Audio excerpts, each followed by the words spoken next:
आपको पता नहीं है कि भारत संविधान से चलता है, मुख्यमंत्री या शिक्षा मंत्री के बयान से नहीं चलता है।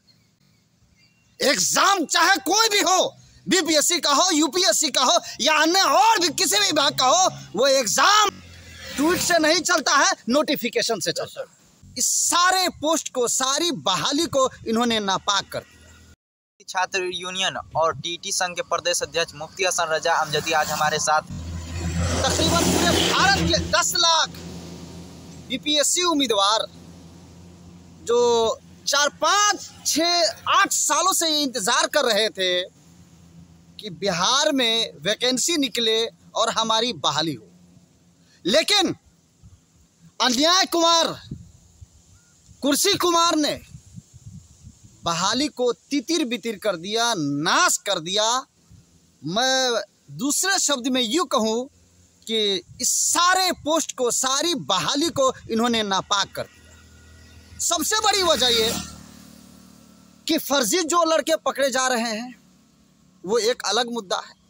दूसरी बात, ये बहाली का मसला हाई कोर्ट में हम इसलिए लेके गए कि आज तक आपने कभी सुना है कि विद्यार्थी उम्मीदवार चूज किया हो हिंदी, चूज किया हो उर्दू, चूज किया हो बंगला, उर्दू वाले को आ गया हो हिंदी, बंगला वाले को हाथ में धरा दिया हो हिंदी? कभी ऐसा आपने सुना था?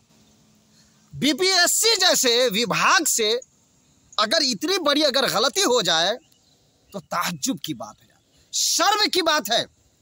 बीपीएससी के अध्यक्ष अतुल प्रसाद जी से मैं पूछना चाहता हूं, जब आपने पेपर ही नहीं दिया, जब आपने अर्हता टेस्ट ही नहीं किया, जब आपने विद्यार्थियों को ये जाना ही नहीं, ये समझा ही नहीं कि इसके पास में भाषा का ज्ञान है या नहीं है, तो आपने एग्जाम कैसे ले लिया? रिजल्ट कैसे निकल गया? ये मेरा नहीं, ये एक प्रदेश अध्यक्ष होने के नाते नहीं, ये पूरे भारत के 10 लाख उम्मीदवार पूछ रहे हैं आपसे सवाल। ये पूरे भारत के बीपीएससी में शरीक और एग्जाम देने वाले उम्मीदवारों का ये सवाल, उम्मीदवारों का ये सवाल है। और आप कहते हैं अच्छे ढंग से एग्जाम हुआ, उम्मीदवारों को आपने बर्बाद करने का जो काम किया ना, इतिहास याद रखेगा।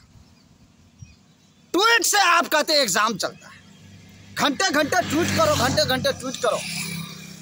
क्या आपको पता नहीं है कि भारत संविधान से चलता है, मुख्यमंत्री या शिक्षा मंत्री के बयान से नहीं चलता है। एग्जाम चाहे कोई भी हो, बीपीएससी का हो, यूपीएससी का हो या अन्य और भी किसी भी विभाग का हो, वो एग्जाम ट्वीट से नहीं चलता है, नोटिफिकेशन से चलता है।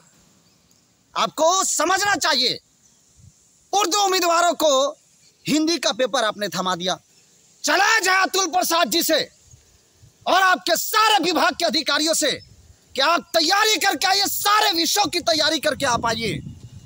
और आपने विद्यार्थियों को 2.5 घंटा टाइम दिया था, मैं आपको 6 घंटा टाइम दे रहा हूं और सवाल का जवाब दीजिए। आप 6 घंटा मैं टाइम दे रहा हूं आपको, और मात्र आप 10 नंबर ला करके दिखा दीजिए, मैं बिहार छोड़ दूंगा।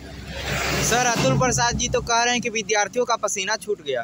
यार ताज्जुब है यार, कितने ये क्या आप हंसी वाला आप सवाल पूछते हैं। अतुल प्रसाद जी कहते हैं विद्यार्थियों को सवाल में पसीना छूट गया, तो क्या अर्हता और क्वालिफाइंग वाला जो सवाल था उसी में पसीना छूटा? और आप निगरानी जो कर रहे थे सीसीटीवी कैमरा से, तो क्या पसीना की निगरानी कर रहे थे या एग्जाम में उम्मीदवारों के साथ क्या हो रहा है, कैसे एग्जाम दे रहे हैं, उसकी निगरानी कर रहे थे? पसीना की निगरानी कर रहे थे। किस स्टेट के उम्मीदवारों का पसीना छूट रहा था? क्या आप डेटा दे सकते हैं? क्या आप इस चीज की जानकारी दे सकते हैं? कितने उम्मीदवारों का पसीना छूट रहा था? और क्या सिर्फ और सिर्फ क्वालिफाइंग पेपर ही में पसीना छूट रहा था या अन्य और भी किसी सवाल में उनका पसीना छूट रहा था? इसकी जानकारी दे सकते हैं?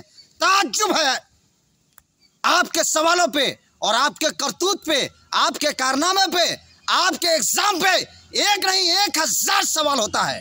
और पूरे भारत में जग हसाई आपने किया है सर।